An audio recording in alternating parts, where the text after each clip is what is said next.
On my mom's toilet, replacing that black seal did not actually fix it. It was leaking through a different part underneath there, and I had to troubleshoot it even further.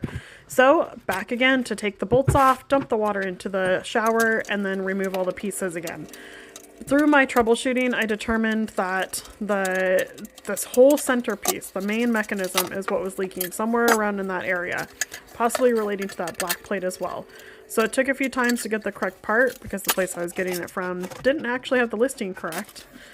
Got the new one and got the new plate. Look at that, I put it upside down at first. Oops. And then put all the pieces back together.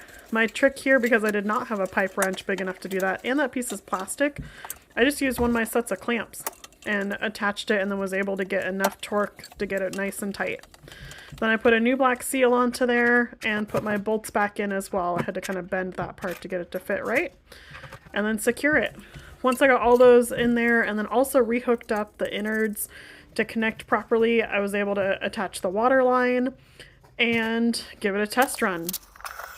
I was so incredibly happy to see that it did not leak anywhere. I flushed it multiple times and no more leaks.